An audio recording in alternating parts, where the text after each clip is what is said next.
আসসালামু আলাইকুম ওয়া রাহমাতুল্লাহি ওয়া বারাকাতুহু। বিসমিল্লাহির রহমানির রহিম।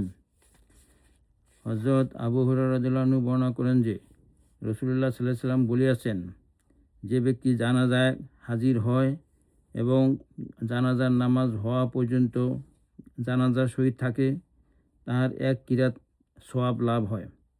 আর যে ব্যক্তি জানাজায় হাজির হয় এবং দাফন শেষ হওয়া পর্যন্ত জানাজার সহিত থাকে, তাহার 2 কিরাত সওয়াব লাভ হয়।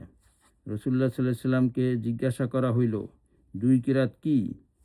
বলিলেন, 2 কিরাত 2টি বড় পাহাড়ের সমান। আরেক রিওয়ায়াতে আছে যে 2 পাহাড়ের মধ্যে হইতে ছোট পাহাড়টি উহুদ পাহাড়ের মতো। মুসলিম। বিসমিল্লাহির রহমানির রহিম।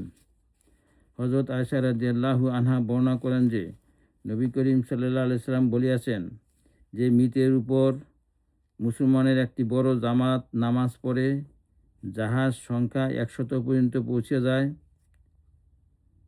এবং তাহারা সকলেই আল্লাহ তাআলার নিকট এই মৃতের জন্য সুপারিশ করে, অর্থাৎ ক্ষমা ও রহমতের দোয়া করে, তাহাদের সুপারিশ অবশ্যই কবুল হইবে। মুসলিম। বিসমিল্লাহির রহমানির রহিম। হযরত আব্দুল্লাহ রাদিয়াল্লাহু আনহু বর্ণনা করেন যে নবী করিম সাল্লাল্লাহু আলাইহি সাল্লাম বলিয়াছেন, যে ব্যক্তি কোনো বিপদগ্রস্তকে সান্ত্বনা দেয়, সে উক্ত বিপদগ্রস্তের মতো সওয়াব লাভ করে। তিরমিজি। বিসমিল্লাহির রহমানির রহিম।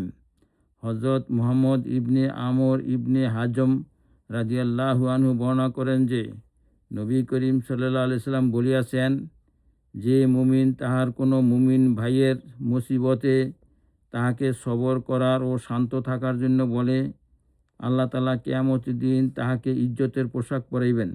ইবনে মাজাহ। বিসমিল্লাহির রহমানির রহিম। হযরত উম্মে সালামা রাদিয়াল্লাহু আনহু বলেন, রাসূলুল্লাহ সাল্লাল্লাহু আলাইহি সাল্লাম হযরত আবু সালামার ইন্তেকালের পর তাশরিফ আনিলেন।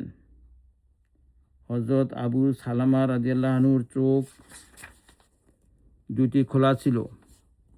নবী করিম সাল্লাল্লাহু আলাইহি সাল্লাম তাহার চক্ষু বন্ধ করিলেন এবং বলিলেন, যখন রূহ কবজ করা হয় তখন চোখ গমনকারী রূহকে দেখিবার জন্য উপরে উঠিয়া যায়। এই জন্যই রাসূলুল্লাহ সাল্লাল্লাহু আলাইহি সাল্লাম তাহার চোখ বন্ধ করিলেন। তাহার ঘরের কিছু লোক আওয়াজ করিয়া কান্নাকাটি শুরু করিয়া দিল। হইতে পারে কোনো অসঙ্গত কথাও তাহারা বলিয়াছে। তখন নবী করিম সাল্লাল্লাহু আলাইহি সাল্লাম বলিলেন, তোমরা নিজেদের জন্য শুধু কল্যাণের দোয়া করো, কেননা ফেরেশতা তোমাদের দোয়ার উপর আমিন বলে। অতঃপর তিনি দোয়া করিলেন, যার বাংলা অর্থ, হে আল্লাহ, আবু সালামাকে মাফ করিয়া দিন, তাহাকে হেদায়েতপ্রাপ্ত লোকদের মধ্যে শামিল করিয়া তাহার মর্যাদা উন্নত করিয়া দিন। তাহার পর যাহারা রহিয়া গিয়াছে তাহাদের রক্ষণাবেক্ষণ করুন। হে রাব্বুল আলামিন, আমাদের এবং তাহার মাগফিরাত করিয়া দিন, তাহার কবরকে প্রশস্ত করিয়া দিন এবং তাহার কবরকে আলোকিত করিয়া দিন। মুসলিম।